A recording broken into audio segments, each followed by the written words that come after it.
So hey guys, it's Zion again, and finally, Battlefield 4 in all of its glory?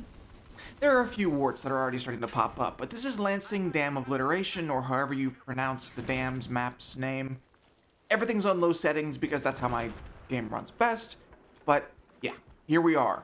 Some classic Battlefield 4. And I am of two minds about this game.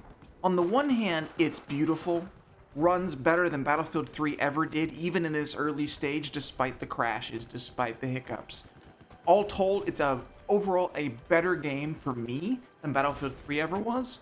And while there are several very prominent warts that are already starting to show themselves, the carbines are still mega powerful.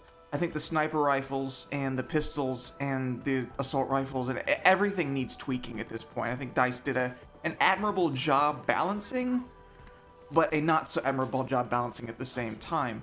And there's some very frustrating parts about this game. I don't want to talk about those in particular. I want to talk about instead my plans for this game and the games that are coming out soon and not so soon after it.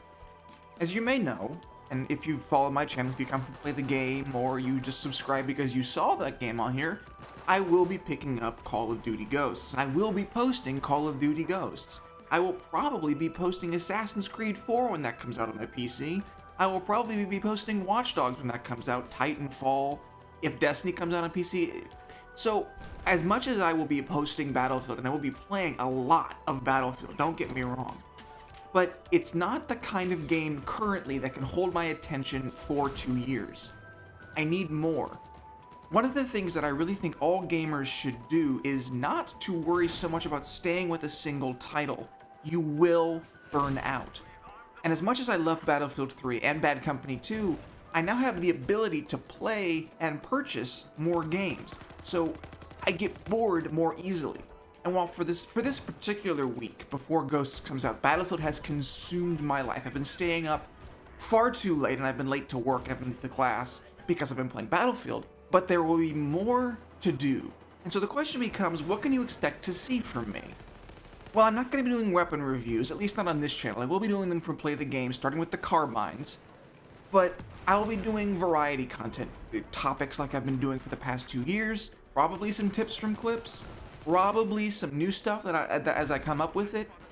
And generally, I will be having fun with Battlefield 4. Right now, I'm always in mega super double try-hard mode. Because if I'm not playing with a team, which is incredibly stupid to do in Battlefield, especially Battlefield 4, when I'm not playing with a team, I have to put them on my back. I have to get the team going. I have to plant the bomb.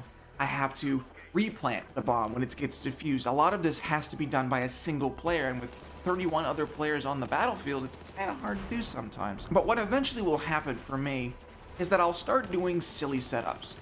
I had an idea back early Battlefield 3, and I called it the Giggles series. And while it never went anywhere because Livecoms and I don't get along quite as well as I thought they would, but with this game, because there's so much variety in what you can use, not just the weapons, not just the attachments, but the way you can play is so much even more varied than Battlefield 3, I want to start that series. It's going to be a Livecom series. I'm going to try really hard not to get mad.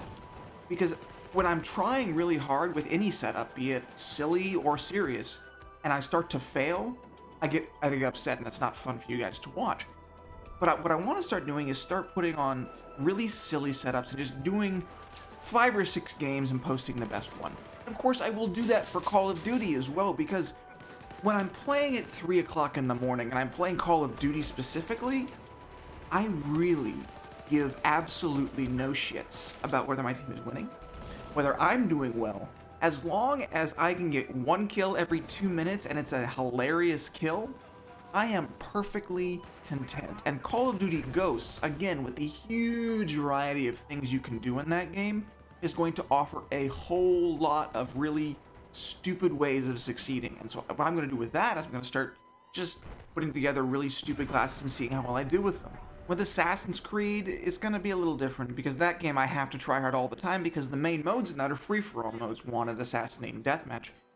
So I can't be so silly, at least in the beginning, because I'm so new to the series.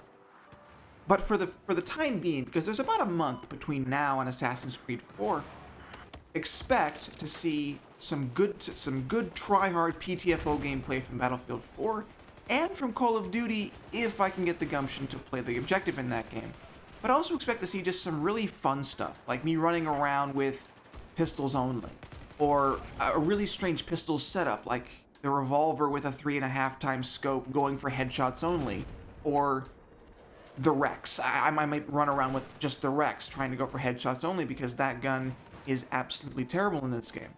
The moral of the story being, I suppose, that I'm going to try and have more fun with Battlefield 4 and Call of Duty Ghosts than I've had in previous years, because tryharding is a very important thing, I think, in competitive multiplayer modes and games in general. But these games are made not just for the objective player, not just for the guy who's getting kill whoring, not just for the commander who's trying really hard to get his team to win. They're also made for people who just want to spend an evening fucking around a little bit and saying to themselves, I don't give a shit whether my team is doing well, as long as I'm having fun, that's all I care about. And so that's a mentality that I want to try and have with Battlefield 4, Call of Duty Ghosts, and so on. And to digress even further than I have been digressing, I should probably do a quick impressions of Battlefield 4, because everyone's doing that and I feel like I should join the party. It feels like a synthesis of the best and worst parts of Battlefield 3 and Bad Company 2. Specifically, the bad hit detection of Battlefield Bad Company 2, the high damage of Battlefield 3, the vehicle-centric gameplay, and the less than stellar map design of Battlefield 3. But at the same time, I love the gunplay. That's a synthesis of Battlefield 3 and Bad Company 2. I love Commander Mode. I've played a little bit of that, and that is a blast. And in general, I think that they've finally hit what they wanted to do with this game, and I will be having fun with it for a foreseeable future.